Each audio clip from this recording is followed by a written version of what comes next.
Ahí ya te habilité. Sí, profe. Mancini. Buenísimo. Y acá está Maroa. Habíamos quedado, Lucía, si la energía nuclear y hidroeléctrica. Sí. Una central nuclear era una máquina térmica. ¿A usted qué le parece? Sí. Para mí que sí, las dos. Sí, Porque se gira una sí, turbina. porque genera calor y con ese calor mueve, o sea, genera vapor con el calor y con el vapor genera un trabajo, ¿sí? Porque es el trabajo mecánico del movimiento que mueve el generador, que después el generador genera electricidad, ¿sí? Pero en un momento transforma calor en trabajo. Ahora, una central hidroeléctrica, ¿es una máquina térmica? No. ¿No? Porque, No. ¿qué es lo que pasa? La energía del agua Tira la cae agua. sobre los álabes de la turbina, ¿sí? Entonces la energía hidráulica, que así la llaman, ¿sí? Por el principio de Bernoulli, mueve los álabes de la turbina y ahí se genera el trabajo mecánico que después hace que se mueva el generador y genera electricidad. Pero no hay una transferencia de calor en alguno de esos pasos, ¿sí? Es energía potencial del agua que se transforma en trabajo mecánico, ¿sí? Pero no es que usa el calor para producir el trabajo mecánico, sino que usa la energía del agua, ¿sí?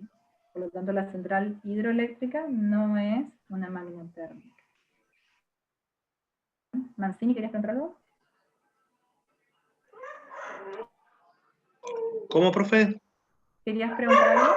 No, estaba bien, profe, la estaba siguiendo. Ah, bien. Y bueno, después otra cosa que pregunta es cómo se calcula la eficiencia de una máquina térmica. Bueno, en el Chang tienen ahí la formulita, ¿sí? Que es el trabajo útil obtenido dividido el suministro de energía. ¿Se acuerdan que hoy vimos para un motor eléctrico, para una heladera? Dividido el trabajo, ¿sí? En este caso es dividido el suministro de energía, ¿sí? Por 100. El suministro de energía en un motor, en una máquina térmica, la cantidad de calor entregada, ¿sí? Lo mismo que vimos más arriba, ¿sí? El trabajo neto realizado dividido el calor entregado, ¿sí? Y eso por 100. También está esta otra formulita, que la pueden sacar del mismo libro, está en el mismo artículo, ¿sí? Que se puede calcular, la eficiencia se puede calcular como menos TC, que sería la temperatura cool, o sea, la temperatura frío, dividido TH, que sería la temperatura hot en caliente, ¿sí? Siempre aclara Kelvin, ¿sí? Y eso por 100. En la práctica TC, o sea, la temperatura fría, no puede ser 0, porque estamos hablando de máquina térmica, o cuando de una heladera. Entonces la temperatura fría en la práctica no puede ser 0, pues acuérdense que sería 0 en Kelvin, sería el 0 absoluto. No es práctico usar una fuente fría que esté a 0 Kelvin, ¿sí?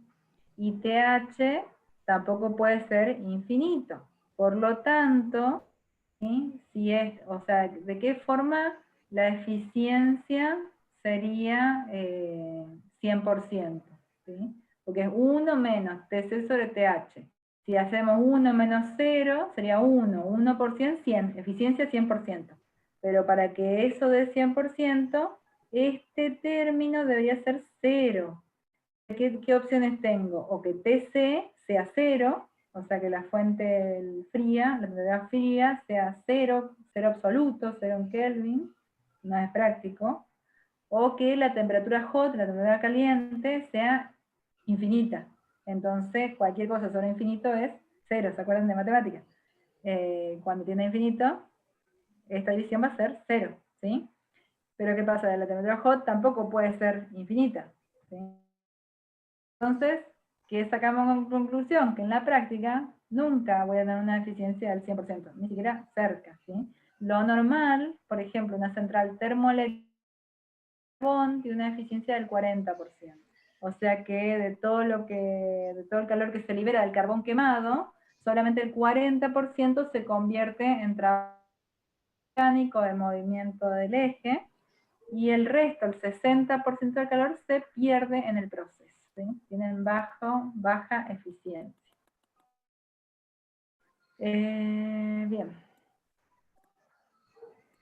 Acá les apunté esto, que no estaba en la teoría, pero dije, sí los voy a apuntar para que sepan que hay una tercera ley de termodinámica, que dice que la entropía de una sustancia pura en estado de red cristalina perfecta, esto significa sin defectos, o sea, sin basura, informaciones de la red, ¿sí? Es 0 a la temperatura del cero absoluto, o sea, 0 Kelvin. Bien.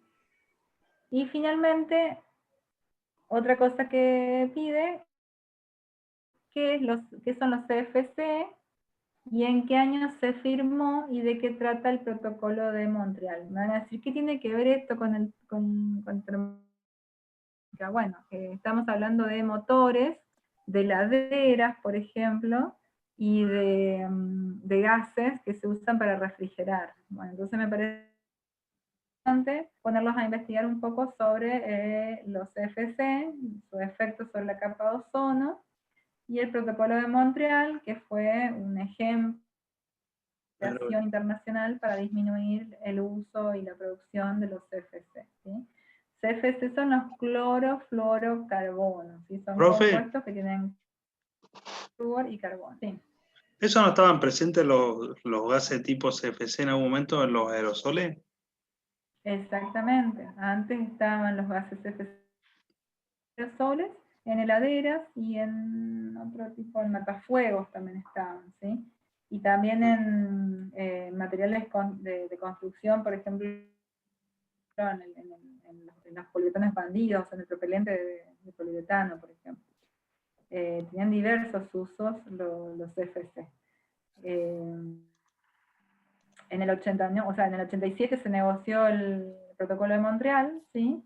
Y en el 89 entró en vigor, ¿sí? ¿Qué es lo que se hizo? Se prohibió los CFC y se pidió que haya una migración a los HFC, que sería con hidrógeno, así que son otros compuestos un poco menos dañinos, ¿sí? Que los CFC. Acá tienen los links, copié los links como para que ustedes entren ahí a embeberse un poco de información. ¿Eso ya lo tenés cambiado, Lucía? Porque... no, ahora se los voy a subir. Cuando termine esta clase ¿sí? Yo ahí les copié y les pegué algunas cosas, así como para que tengan alguna letra, pero si ustedes quieren investigar más, mucho para investigar, también les copié esta resolución, la 1640 del 2012, que es en la Argentina, ¿sí? Que prohíbe uno de los CFC, que es el R22, me parece que era este, uno de los freones, ¿sí? Prohíbe el uso y la fabricación, ¿sí? Entonces ahora no es que de golpe se usan compuestos que no dañan para nada la capa de ozono, pero sí se usan compuestos que realmente son mucho más amigables con la capa de ozono que los CFC, ¿sí? Entonces, una migración, se dejó de producir, se prohibió que se produzcan, se prohibió de que se usen, de que se recarguen, ¿sí? Sí, Mancini. Si no, te preguntaba si los CFC, digamos, sobre, digamos, la actualidad se supone que están erradicados completamente, no hay ningún producto más con CFC o no. Se supone, pero me parece que en algunos extintores de incendio todavía se están usando, me parece. Pero según esta resolución que yo leí del 2012, estaría prohibido por lo menos uno, que es el de los freones, que es el R22. Ah, perfecto. Son muchos tipos de freones, muchos códigos, entonces hay que ver la legislación de cada país, que me imagino que es extensa. O sea, nosotros adherimos al protocolo de Montreal, es cierto, pero de ahí a la legislación que hubo en nuestro país, que se fue generando, y el cumplimiento. ¿Por qué saca foto Alberto? foto? ¿A quién le está No, sacando foto? no, no. ¿A la recepción? Está haciendo Bien. espionaje. No se ¿Cómo puede cómo lo no se engancharon? puede cortar el contenido de esta clase. Ya, ahí apagó la cámara. No se puede exportar. El que quiera el contenido de esta clase tiene que hacer termodinámica, tiene que matricularse acá. Si no, no, Es la condición. la condición, tiene que sufrir de todo el curso. Bueno, la biografía acá son lo debe estar estos... usando para ecología, Lucía. Ah, Lo debe estar usando para ecología y estamos viendo más o menos lo mismo. Los efectos de gas bueno, lo pueden invernadero. vincular ahí al protocolo de Montreal. El protocolo de Montreal realmente es un ejemplo, fue un golazo, porque realmente todos los países se pusieron de acuerdo y lo cumplieron, y es algo inaudito, ¿sí? Entonces se prevé que para el 2050 ya estaría regenerada la capa de ozono. El problema de los, sí, esperemos. Los FC, el tema que tienen es que liberan cloro activo, o sea, liberan átomos de cloro en forma de radical libre. ¿Se acuerdan de los radicales libres que yo les había contado? Sí. ¿Radicales libres? Y ese se destruye el ozono. Monóxido de Claro, el cloro. radical, claro, exactamente, destruye el ozono y forma compuestos con el ozono, ¿sí? Porque los radicales libres son muy reactivos, y entonces destruyen el ozono. Así que se cambió a otros compuestos muy pero que tienen hidrógeno, tienen más hidrógeno en las moléculas, entonces no son tan dañinos, no tienen esa tendencia a liberar cloro activo, a liberar cloro en la capa de ozono, ¿sí? A ese nivel, a esa altura. Bueno, así que bueno, el que quiera leer un poco sobre este protocolo y demás, hay links de interés para que se ayorne un poco. Bien, sí. Bueno. Cuando, digamos, está ¿tienen otro producto que no sea el CFC, Lucía? ¿Está en el producto o no? ¿Cómo? Por ejemplo, cuando me decía que estaban a base de hidrógeno los nuevos productos, ¿eso está aclarado, digamos, en la ficha del producto? ¿En qué punto del...? O sea, Claro, sí, la composición está, y en las fichas técnicas vos siempre tenés, o sea, no son a base de hidrógeno, pero tienen más hidrógeno en su molécula. O sea, también tienen flúor, también tienen carbono, tienen cloro, sí, pero tienen también hidrógeno, que hace que la química de ese compuesto no sea tan propensa a liberar el cloro activo en la capa de ozono, ¿sí? En la ficha del compuesto vos vas a ver que hay siempre un número. Si no te da la fórmula ahí, te tiene que poner el número K. Sí, el número CAS, que es CAS, es una identificación internacional para los compuestos químicos. Si vos buscas ese número CAS en internet, te aparece la composición. La fórmula química de ese compuesto, ¿sí? Exactamente. No la composición, porque la composición sería ya la formulación. Bueno, vos no solamente pones ese principio activo, sino que le mezclas algún solvente, algún, qué sé yo, un aromatizante, no sé, viste, conservante, bueno, esa es la formulación y ahí te da la composición. Pero el principio activo tiene siempre un número CAS, ¿sí? Que vos buscas ese número CAS en internet y te da la fórmula de ese principio activo. ¿Sería un código internacional? No sé si los gases vienen solamente ese gas o viene con algún otro aditivo mezclado, ¿sí? Eso ya desconozco. ¿Profe? Sí. No, te iba a preguntar si estabas que cortaba porque me faltan como 2 minutos para que termine de comprimir otro video, si no lo pierdo. Sí. ¿Quería hacer un comentario más, Lucía? Para no perder el video anterior. Ah, sí. Tenemos en la página subidos unos videitos de cómo funciona un freezer, porque lo vimos muy por arriba, ¿sí? ¿Cómo funciona un freezer? Bueno, el compresor, o sea, ¿qué utiliza? Utiliza un gas, ¿sí? Que pasa por un compresor, en el compresor se comprime, ¿sí? ¿Y qué pasa? Se condensa. El gas cuando se comprime, se condensa, o sea, pasa a estado líquido. Luego pasa por una válvula de expansión donde empieza a pasar al estado gaseoso, donde por alguna razón de funcionamiento tiene que pasar por esa válvula y empezar a expandirse. Una vez que empieza esta expansión, el gas se sigue expandiendo, ¿sí? pero o sea, se sigue licuando, sería, el gas está en estado líquido y pasa, se vaporiza, ¿sí? Al revés, no se licúa, se vaporiza. El gas está en estado líquido y empieza a vaporizarse. Para vaporizarse, ¿qué pasa? Las moléculas del gas tienen que pasar a un estado gaseoso. Entonces, para hacer ese cambio de estado, toman calor, ¿sí? Entonces, ¿de dónde toman calor? Bueno, del freezer, ¿sí? Toman calor del interior del freezer para pasar a estado gaseoso, ¿sí? Una vez que sacan todo el calor del freezer, está el gas en estado gaseoso y ya caliente, pasa por atrás de la parrilla de la heladera y libera calor hacia la fuente fría, ¿sí? Libera un poco de calor, se enfría un poco, y después vuelve a pasar por el compresor y se vuelve a comprimir y a pasar a estado líquido nuevamente. Y así es como funciona. ¿Dónde está el trabajo que se le entrega a la heladera? Bueno, en el compresor. El compresor es lo que consume energía eléctrica, por eso cuando funciona el compresor es cuando la heladera consume energía eléctrica. ¿Sí? Para ilustrarles esto, les subí unos videitos en la plataforma. Puede ser, Lucía, que el compresor no se me ocurre que no trabaja de manera permanente. Claro, no trabaja de manera permanente. ¿Por qué? Porque si yo no abro mucho mi heladera, el frío se mantiene. Y como la heladera tiene un termostato, que lo que hace es medir cuando, si yo por ejemplo pongo en cierto, debe estar seteada ya la heladera en 4 grados, me parece, y el freezer en -2, porque ¿cuánto estará seteado? Entonces tiene un termostato que cuando perfecto. mide que la temperatura es mayor que esa, ahí le da la señal al compresor y el compresor arranca y empieza a circular. El gas empieza a hacer todo su circuito para extraer más calor del interior de la heladera.